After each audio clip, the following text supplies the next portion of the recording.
नमस्कार। देवरिया की आवाज रेडियो केसरी से प्रस्तुत है स्थानीय हालचाल। पहले मुख्य हालचाल। पुलिस अधीक्षक के निर्देश पर श्रमदान करते हुए थाना परिसर की हुई सफाई। बीएसए से मिला शिक्षकों का एक प्रतिनिधि मंडल। ऑपरेशन क्लीन से होगा अब थानों का कचरा साफ। और जल्द ही नवनिर्मित पीआईसीयू में सेवा हो सकती है बहाल। 400 मीटर दौड़ में उमा शंकर रहे अव्वल। स्थानीय हालचाल के इस अंक के साथ मैं निकेत मिश्र। अब हालचाल विस्तार से।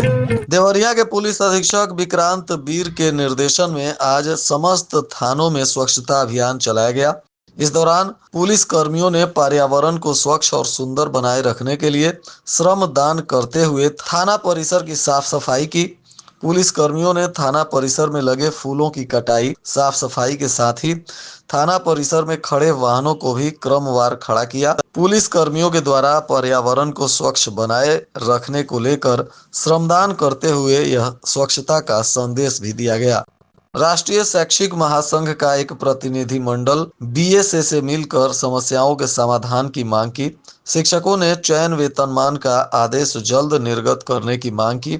संयोजक जयशिव प्रताप चंद के नेतृत्व में शिक्षकों के प्रतिनिधि मंडल ने बीएसए से कहा कि 24 दिसंबर को जिले के 300 से ज्यादा शिक्षक चयन वेतनमान का आहर्ता प्राप्त कर चुके हैं, जिनके चयन वेतनमान का आदेश लंबित है। महासंघ ने पिछले 2 पत्रकों में चयन वेतनमान को स्वीकृत करने का अनुरोध किया था, लेकिन अब तक आदेश निर्गत नहीं हुआ, जिसको लेकर बीएसए से मिलने के बाद पुनः इसमें संज्ञान लेकर मदद करने की अपील की गई। पुलिस अधीक्षक विक्रांत वीर के निर्देशन में ऑपरेशन क्लीन अभियान की शुरुआत की जा रही है। इस दौरान थाना परिसर में जो काफी संख्या में लावारिस तथा माल मुकदमाती वाहन खड़े हैं, इनकी सफाई होगी। इन वाहनों से थानों की काफी अधिक भूमि भी आच्छादित है। लंबे समय से लावारिस माल मुकदमाती 207 एमवी एक्ट में सीज वाहन धूप गर्मी बरसात के कारण कल पुर्जे जंग लगकर नष्ट हो रहे हैं। ऐसे वाहनों को थाना परिसर में व्यक्तियों के स्वास्थ्य पर भी दुष्प्रभाव डालने की संभावना को देखते हुए इनके निस्तारण को लेकर ऑपरेशन क्लीन अभियान चलाया जा रहा है। इस दौरान सुंदर भाई अंबाला देसाई बनाम गुजरात राज्य और सीएम मुदालियार बनाम गुजरात राज्य सर्वोच्च न्यायालय के आदेशानुसार ऐसे वाहनों को वाहन स्वामी द्वारा अवमुक्त न कराने की दिशा में नीलाम कर नीलामी से प्राप्त धनराशि राजकीय कोष में जमा कराने का भी निर्देश दिया गया है। महर्षि देवराय बाबा स्वशासी राज्य चिकित्सा महाविद्यालय में 1 साल से बनकर तैयार पीआईसीयू के हैंड ओवर होने की आशा अब प्रबल हो गई है।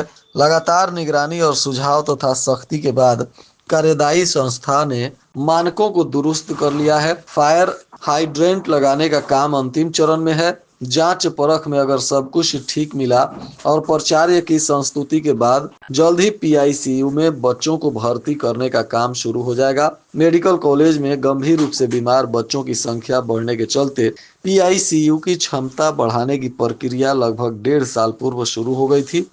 15 बेड के वर्तमान पीआईसीयू के जगह 30 बेड क्षमता का नया पीआईसीयू के निर्माण का काम चल रहा था। 66 लाख रुपए से इसका निर्माण हुआ है। 8 बेड एचडीयू और 5 बेड आईसीयू का रखने का प्रावधान है।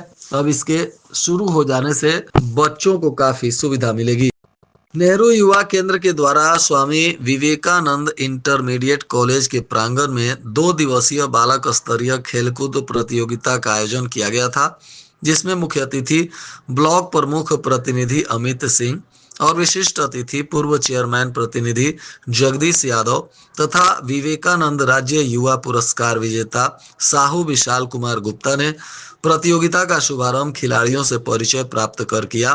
प्रतियोगिता में बालक वर्ग के 400 मीटर दौड़ में उमा शंकर यादव प्रथम, पंकज गोड़ द्वितीय, फैजल अंसारी तृतीय स्थान पर रहे। कबड्डी में फाइनल मुकाबला कोयरी टोला बनाम मेहरौना के बीच खेला गया, जिसमें मेहरौना की टीम ने 10 पॉइंट से कोयरी टोला की टीम को हराकर जीत दर्ज की। सभी विजेता खिलाड़ियों को सम्मानित किया गया। इधर रामपुर कारखाना में विद्युत उपकेंद्र से जुड़े रुस्तमपुर फीडर के कमधेनवा गांव में बिजली आपूर्ति चल रही है। 55 उपभोक्ताओं का बिल 10,000 से ज्यादा होने से उनकी बिजली काट दी गई। बताया जा रहा है कि उपभोक्ताओं के खिलाफ एसडीओ शुभम त्रिपाठी और अवर अभियंता मनीष कुमार पांडे के नेतृत्व में अभियान चलाया गया तथा बड़े बकायेदारों के कनेक्शन को काट दिया गया। जिला विधिक सेवा प्राधिकरण के अध्यक्ष देवेंद्र सिंह के मार्गदर्शन में निरुद्ध कैदियों की रिहाई को लेकर जिला कारागार का निरीक्षण किया गया। बताया जा रहा है कि निरीक्षण में जो आधी से अधिक सजा की अवधि व्यतीत कर चुके हैं और रिहाई की पात्रता के अंतर्गत आते हैं, उनके नियमानुसार रिहाई की कार्रवाई करने को निर्देशित किया गया है। ऐसे बंदी जिनकी जमानत न्यायालय से हो चुकी है परंतु जमानतदार के अभाव में कारागार में निरुद्ध हैं, उनके संबंध में अधीक्षक जिला कारागार को आवश्यक निर्देश दिया गया। वृद्ध बंदियों और असाध्य रूप से बीमार बंदियों को विधिक सहायता देने तथा अंडर ट्रायल रिव्यू कमेटी हेतु संबंधित को विधिक सहायता देने को लेकर सूची तैयार करने का भी निर्देश दिया गया। मौसम में हो रहे बदलाव, तापमान में गिरावट और ठंड को लेकर सुबह कभी खूब कोहरा तो कभी हवा चलने से अचानक ठंड बढ़ जाना। ठंड बढ़ने के साथ ही सुबह टहलने वाले बुजुर्ग बीमार लोगों की संख्या में सड़कों पर कमी आना, मौसम का उतार चढ़ाव और बच्चों को भी अपने चपेट में लेना, यह काफी लोगों को परेशान कर रहा है। भीषण ठंडी के चलते जहां बच्चों में सर्दी, खांसी, बुखार की समस्या बढ़ रही है तो वहीं दोपहर में धूप निकल कर ठंडी हवा चल रही है, जिसको लेकर पारा में अचानक से उतार चढ़ाव के कारण यह बीमारी हो रही है। जिला प्रशासन ने सभी लोगों से निवेदन किया है कि लोग ठंड में अपना विशेष ख्याल रखें। और आज के मौसम का तापमान देवरिया में न्यूनतम 7 डिग्री सेल्सियस और अधिकतम 23 डिग्री सेल्सियस रहने की संभावना है। अंत में मुख्य हालचाल एक बार फिर। पुलिस अधीक्षक के निर्देश पर श्रमदान करते हुए थाना परिसर की हुई सफाई। बीएसए से मिला शिक्षकों का एक प्रतिनिधि मंडल। ऑपरेशन क्लीन से होगा अब थानों का कचरा साफ। और जल्द ही नवनिर्मित पीआईसीयू में सेवा हो सकती है बहाल। 400 मीटर दौड़ में उमा शंकर रहे अव्वल। इसके साथ ही रेडियो केसरी से प्रसारित स्थानीय हालचाल का यह अंक समाप्त हुआ। नमस्कार।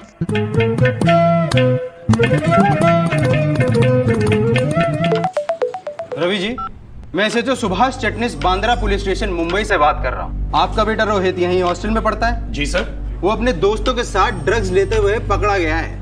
ड्रग्स? अरे नहीं सर, मेरी आप उससे बात कराइए प्लीज। अरेस्ट करके जेल में डाल रहे हैं उसे, वही बात कीजिएगा। अरे नहीं सर, कोई तो उपाय होगा। जमानत के लिए 5 लाख का बेल बॉन्ड लगेगा। पेमेंट के लिए सरकारी वकील का नंबर लिखिए। पर अंकल तो स्मार्ट निकले। अबे चल आजा। वकील को पैसे देने के बजाय 1930 पर कॉल कर दिया और मेरा गेम ओवर। चले। असली पुलिस इस तरह व्हाट्सएप पर कॉल नहीं करती। ऐसी फर्जी कॉल्स के लिए तुरंत शिकायत करें। रुको, सोचो और एक्शन लो।